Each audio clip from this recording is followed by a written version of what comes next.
There comes a time in every writer's journey where they start to pick up on their own unique voice in their writing, the audiences they gravitate towards, as well as the types of work they want to do with their creative writing beyond the page. There are other times, however, where the mission and the direction calls you closer towards it.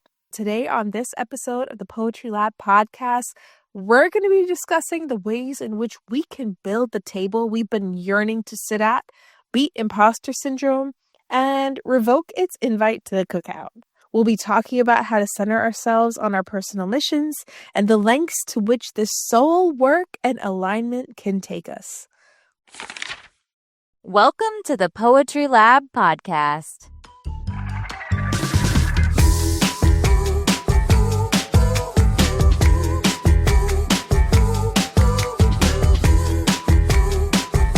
The Poetry Lab is a place in your community to write, read, and collaborate. We want to help you find the time, the courage, and the inspiration you need to keep writing your new shit. Are you ready, poet? Let's get into it.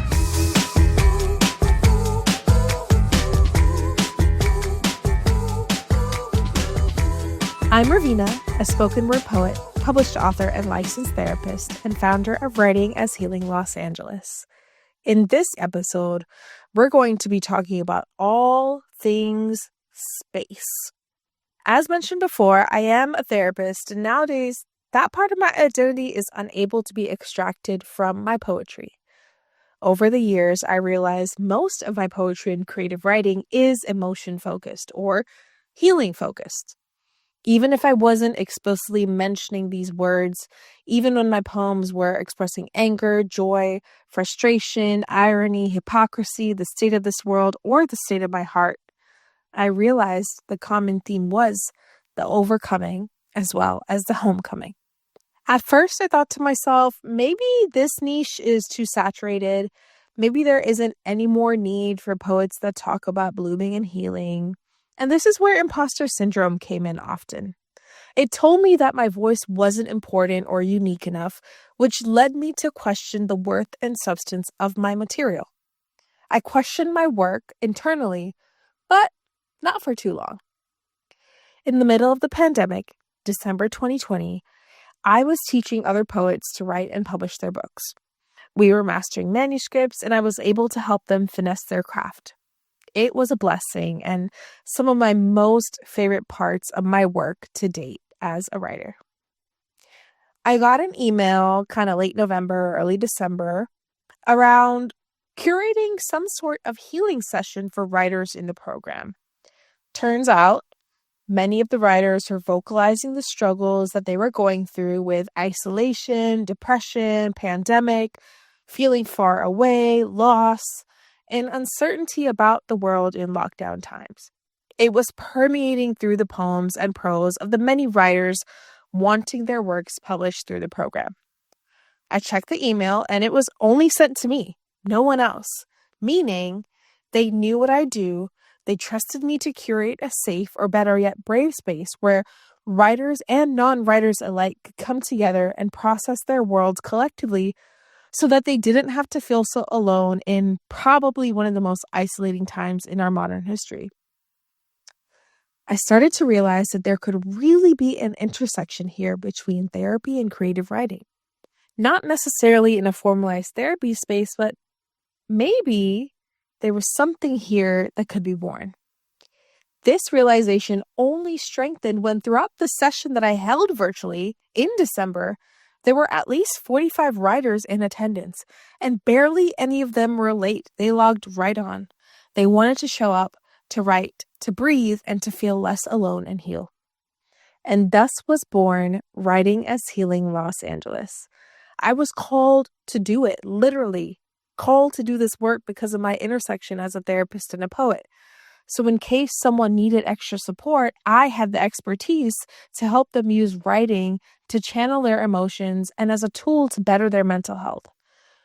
Writing as healing wasn't group therapy. It wasn't individual and counseling sessions. It actually bloomed into an organization, which then bloomed into bi-monthly workshops where we were able to bring in writers, performance, holistic practitioners, and I was able to curate a space even beyond the pandemic. This birthed my own love child, an offering that I still create and co-curate on a regular basis. I now have a team of volunteers, of planners, vendors, space curators, and it's honestly grown beyond my initial vision. This whole story is a reminder that people will pick up on the themes that you write about. They will know your work outside of creative writing if you choose to share that part of yourself. Because I was, and I did, and I'm proud of the work I've done in therapeutic spaces. And I would rep that story everywhere. It was part of my bios. I would let people know what I do so that they understood me just a little bit more.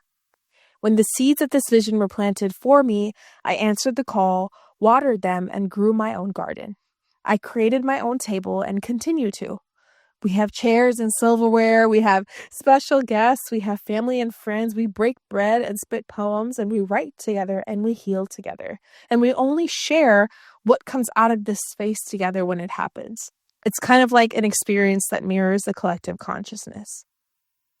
But this space isn't about impressing others. It's about cultivating craft. It's about the work we do then and there and letting others witness what we write together in the span of 2 hours. It births conversations, it births creatives, it raises sunflowers with support and love and fellowship. It encourages bravery. According to reporter Julian Castillo of DEIB Reports, the term brave space was coined by educators Brian Arau and Christy Clemens to emphasize the need for courage in participating in challenging dialogues. Unlike safe spaces, which aim to reduce discomfort, brave spaces acknowledge that discomfort is often part of the growth. I love that concept because we can't always guarantee safety as event planners, as curators of spaces, as people who are around vulnerability in writing.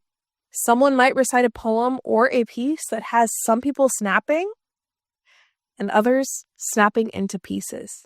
We can never predict what is safe or not because everyone has a different threshold for holding and navigating safety, and that's not up for us to decide. Brave spaces really are everywhere. You see it in the way someone feels safe coming to the mic for the first time. You see it in speeches where people feel brave enough to say their truth. You see it in classrooms where students feel brave enough and held by educators to finally participate. I always felt like my mission on this planet is to make people feel safe, seen, and that they feel like they belong. I channeled it through my advocacy in creating the Writing is Healing program.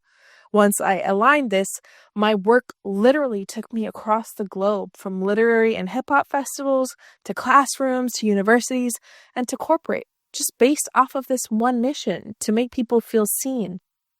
I can't tell you I know where this is all going, but I can tell you that a big part of the process was aligning to myself. It was letting go of the idea that there are too many people doing what I do, understanding that there is no one who can do what one person does. Everyone has their own way of contributing to a niche, and we never know who our sound, our voice, or our words resonate with. I had to let go of the too much and not unique enough voices in my head and replace it with faith and trust in my visions. We let go and lose visions when we see them, feel them, but choose not to implement them. Now, though some visions take time, finances, and logistics, not enough of us openly bet on ourselves. We deny ourselves the trying. We deny the figuring it out no matter what type of spirit. We deny ourselves a chance to see what if there was a feasible way to bring it to light, and even if not, could we bookmark it and build it up for later? I created my workshop space with my own vision, making sure that I would always execute it with my sensitivity, my softness, and my voice. I honed in on what I was insecure about and made it work. Because the world is already a hard enough place, I wanted to create a sanctuary.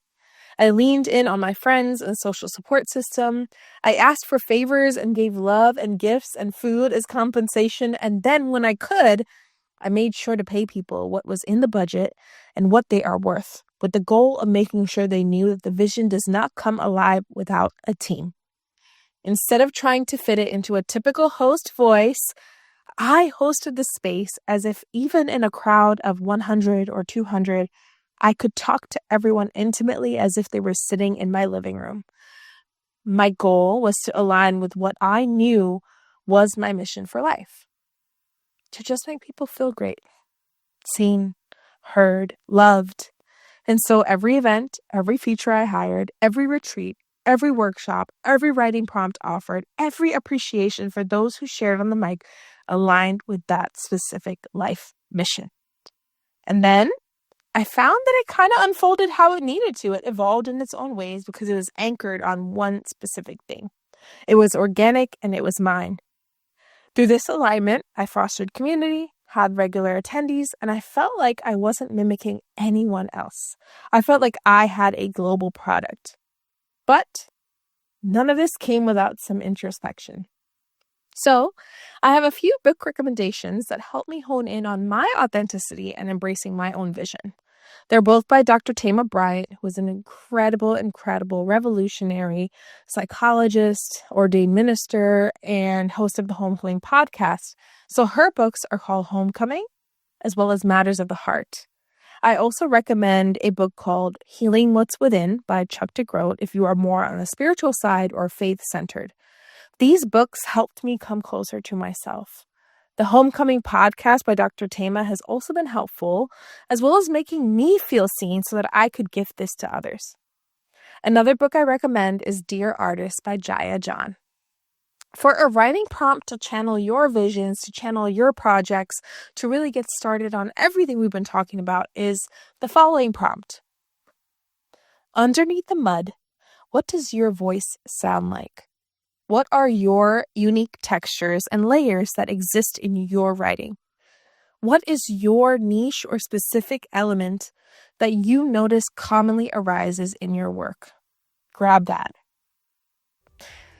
Thank you so much for listening in. You can follow my work at Writing as Healing, which is at writingashealing.la on social media, and my own page as well, which is at Ravina.340, at Ravina.340.